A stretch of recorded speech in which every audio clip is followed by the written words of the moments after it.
Bonjour à toi, cher collègue, c'est Abdou de Flippies. Dans cette vidéo, je vais t'expliquer comment parler de génération en cours de FLE.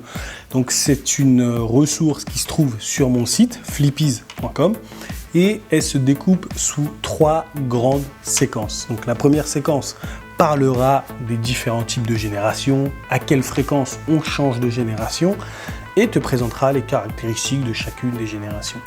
La deuxième séquence, quant à elle, s'attarde sur tout ce qui concerne l'autonomie de certaines générations. L'autonomie, que ce soit des enfants ou avant, les gens étaient plus débrouillards que maintenant, les tanguis qui restent jusque je sais pas quel âge chez leurs parents, bref, l'autonomie en général.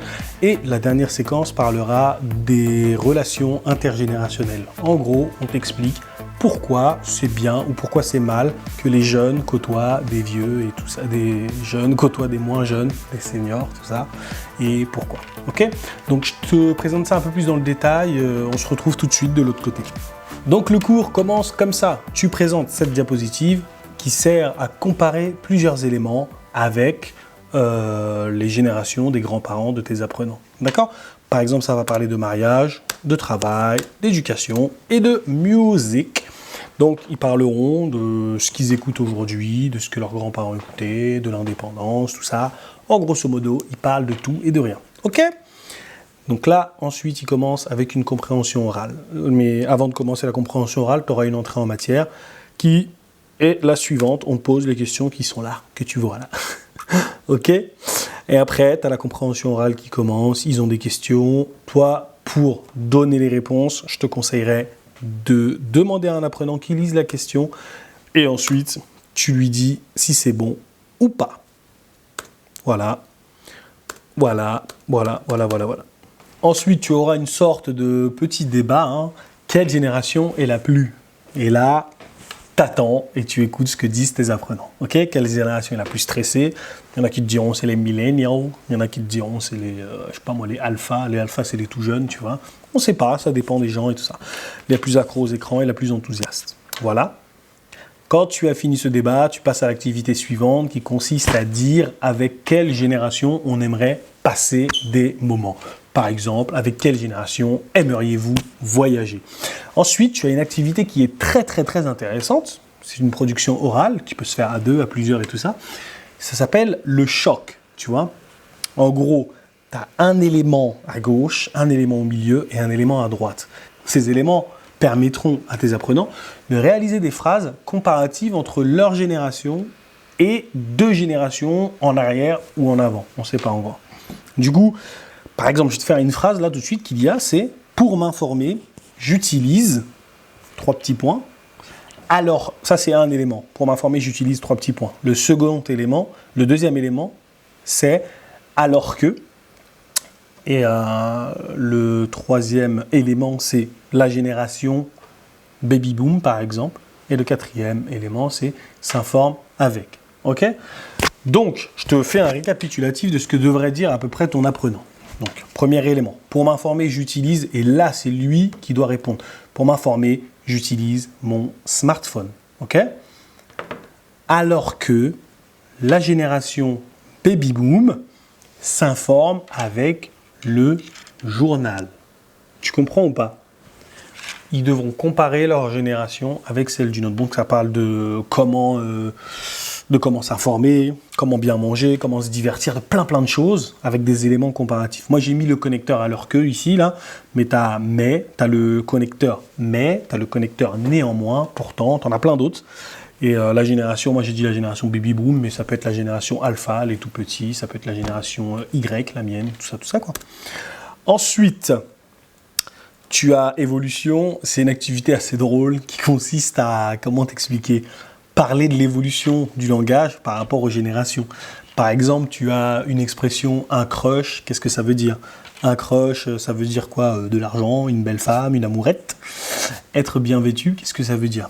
Et voilà, c'est ça, en gros. Une activité pour voir l'évolution du langage et voir si tes apprenants connaissent certaines de ces évolutions parce qu'ils regardent des séries ou autres en fait. Et ensuite, tu as aussi une activité qui se présente sous forme de grands posters avec 40 phrases en gros. Les clichés, cette activité-là, c'est quoi ? C'est plusieurs phrases. Par exemple, une phrase Ah, j'ai vu le nouveau film avec Charlie Chaplin au cinéma. Le nouveau film. Donc tes apprenants devront dire qui a dit ça. Est-ce un garçon? Est-ce une fille? Et de quelle génération il est. Et ils devront essayer de se justifier. Cette activité peut se faire plus ou moins, je sais pas moi, tu mets 5-6 sous-groupes et tu choisis une phrase toi-même en fait. Par exemple, je vais te donner une phrase par exemple. Je sais pas moi, putain, il y en a tellement en fait. La Super Nintendo est la meilleure console du monde. Bah, faudrait que tu aies des élèves un peu geeks, mais on sait que la Super Nintendo, elle est plus du tout d'actualité. Et en gros, tes apprenants, en lisant ça, devront chacun dans leur coin essayer de dire qui a dit ça. Un jeune garçon, une jeune fille. De la génération baby boom, de la génération Y, la mienne, les millénials, ou de la génération alpha. Bref. Ce soir, je vais au vidéo club. Tu vois, tu as plein de phrases. Tu as des phrases de vidéo club. Bref, c'est ça l'activité, en gros. Après, tu vas changer de thème. Ça, c'était le premier thème qui consiste à présenter les générations, voir les différences et tout ça. Le deuxième thème, l'autonomie. Tu vas poster la fiche de Tanguy dans ton cours et du film Tanguy. Hein. C'est un film qui a donné son nom à une génération de jeunes qui a du mal à quitter la maison des parents, en gros.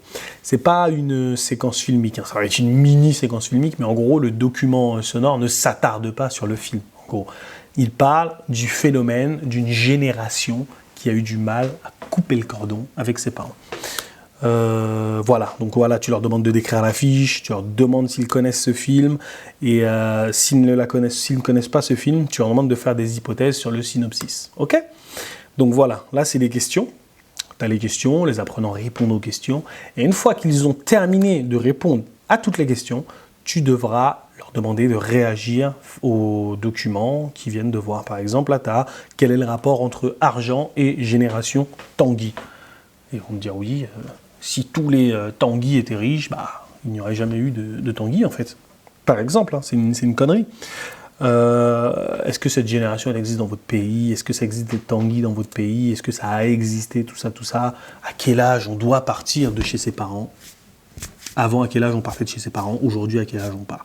Bref, c'est toutes sortes de questions, en gros, qui t'invitent à réfléchir. Après, tu as aussi une autre activité qui s'intitule « Vrai ou faux ». C'est des phrases un peu, dans le vrai ou faux, tu as des phrases un peu polémiques parce qu'on te dit parfois, je sais pas moi, quand leurs parents deviendront vieux, ils les mettront en maison de retraite. Alors qu'eux, ils restent jusqu'à 40, 50, enfin j'abuse, jusqu'à 35 ans chez leurs parents. Ils mangent, ils bouffent, ils chient, ils dorment et tout, ils dorment chez leurs parents et tout ça, mais quand leurs parents deviennent vieux, ils les jettent en maison de retraite et tout ça et tout ça. Bref, c'est polémique. Il y en a qui disent c'est normal, en maison de retraite, ils sont en sécurité, moi je suis pas formé moi, pour torcher ma mère, tout ça, c'est plein d'excuses. Bref. Et ensuite, tu as une, comment on appelle ça? Une production orale encore qui s'intitule Dehors les Tanguy. En gros, tu vas avoir plusieurs éléments, par exemple. Ces éléments vont servir à tes apprenants pour donner des idées à des mamans, des papas qui en ont marre des Tanguy. En gros, tu auras par exemple, je sais pas moi, le mot saleté, le mot règle, le mot intimité, et tous ces mots doivent servir à tes apprenants pour dire des choses en fait, qui pousseront les Tanguy à partir de chez leurs parents. Je sais pas si tu vois ce que je veux dire. Les parents savent pas comment se débarrasser des Tanguy, et là tu vas avoir des petits mots, et puis bon, t'inquiète, tu vas comprendre en lisant la consigne. Je te fais confiance. T'es pas bête. Tu consommes du Flippies, hein, t'es pas bête. Bref, ensuite, tu as une compréhension écrite qui parle de l'autonomie de l'enfant. Tu as des questions ensuite auxquelles tu dois répondre. Comme d'habitude, ça, c'est un classique, tu vois. Et après, la compréhension écrite, tu as une section qui s'intitule « D'accord ou pas d'accord ». Les enfants d'aujourd'hui, par exemple, tu as des phrases comme « Les enfants d'aujourd'hui sont des rois, c'est pas comme avant ». L'enfance de la nouvelle génération est triste, c'était mieux avant, par exemple. Toutes les phrases, voilà, que les générations, là, les vieux disent tout le temps, tu vois, bref. Après, tu as une activité aussi qui est sympa, qui s'intitule Le Parasite. Le Parasite, qu'est-ce que c'est? Qu'est-ce qui tue, ou qu'est-ce qui va tuer les générations qui arrivent? Jouer dehors ou avec les écrans? Qu'est-ce qui va les tuer? Le journal télévisé ou les informations sur les réseaux sociaux? Je sais pas si tu vois un peu. Qu'est-ce qui va rendre bête une génération? Qu'est-ce qui va tuer une génération? Qu'est-ce qui est mauvais pour la génération? Et en gros, tu as des éléments à comparer. Et puis, tu expliques à tes apprenants qui doivent donner des exemples en expliquant pourquoi jouer dehors est mieux que jouer avec les écrans ou jouer avec les écrans est mieux que jouer dehors. OK? Donc, après le parasite, tu passes à une entrée en matière parce que tu vas avoir le document déclencheur qui parle de la dernière séquence, en fait. C'est les relations intergénérationnelles, tu vois. Et en gros, tu demandes à tes apprenants les choses suivantes. Croyez-vous que les seniors soient utiles pour les jeunes et vice-versa? À quelles occasions ces générations se croisent-elles dans votre ville? Est-ce que les jeunes se croisent les moins jeunes et tout ça dans votre ville? Et comprenez-vous la phrase « Un ancien qui meurt, c'est une bibliothèque qui brûle ». C'est un proverbe africain qui disait ça, en fait. Voilà. Après, tu passes, une fois que tu as posé ces questions, tu passes à la compréhension orale, qui va te présenter une initiative qui est sympa. Ils ont mis une crèche dans un EHPAD et les personnes âgées sont très contentes de se retrouver avec les jeunes. Et puis, les enfants sont très contents de voir ce qu'ils vont devenir. J'essaie d'être drôle. Donc voilà, une fois que tu as vu ce document, encore et toujours, tu réagis, mais à l'oral, encore et toujours. D'accord? Tu as une activité qui s'intitule « Qui a raison ?» Et voilà, qui a raison? Tu as plusieurs personnes qui donnent leur avis et tes apprenants devront dire qui a raison, qui a tort. D'accord? Par exemple, tu as un vieux qui dit « Si un enfant me manque de respect, je le frappe avec ma canne. » Est-ce qu'il a raison de dire ça? Parce que c'est peut-être plus efficace que de dire « T'arrêtes, Justin, t'arrêtes. » Tu mets un petit coup de canne et il va se calmer. Écoutez pas ce que je dis, hein. Je dis des conneries, je dis des bêtises. Ok? Ou il y a quelqu'un qui dit « Laissez-les prendre leur retraite. Ils se sont occupés d'enfants toute leur vie. Laissez-les tranquilles. Vous n'allez pas leur donner des gosses en plus pendant leur retraite. Non, faut les laisser. » Bref, il a peut-être raison, il a peut-être tort, on ne sait pas. Parce que dans le document, en fait, on va te vanter les mérites du mélange intergénérationnel et tout ça. Et ensuite, tu as une activité qui est sympa, qui s'intitule « Un truc pour », tu vois. Par exemple, les jeux vidéo, c'est un truc pour les jeunes, les adultes ou les personnes âgées. Et tu as plein d'éléments comme ça et les apprenants doivent parler. TikTok. TikTok, c'est quoi? Un truc pour les jeunes, pour les vieux, pour qui? On ne sait pas. Je sais pas moi, le journal comme ça, là, le journal, ça c'est pour qui ça? Et après, les apprenants parlent. C'est sûr, t'en auras un, il va dire « Ouais, mais moi je lis le journal, je suis pas vieux. Hein. » Si, t'es vieux. Bref. Ensuite, tu as une activité, c'est la dernière activité, qui s'intitule l'activité intergénérationnelle. C'est la dernière de la séquence, avant le vocabulaire et avant la production écrite. Cette activité, c'est quoi?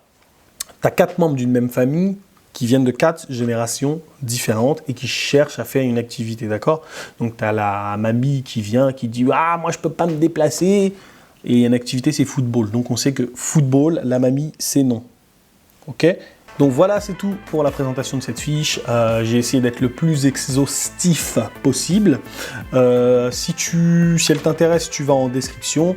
Et je veux aussi te dire que j'ai créé une formation pour proposer des ateliers à toute ta classe. D'accord? Donc j'ai créé une formation. Si tu la suis, à la fin de cette formation, tu auras du matériel, tu auras tout le savoir, créer des plannings, tout ça. Et tu pourras proposer des ateliers pour préparer tes apprenants à un diplôme de DELF. Ok? Bon, on se dit à très bientôt sur Flippies. C'était Abdou. Peace!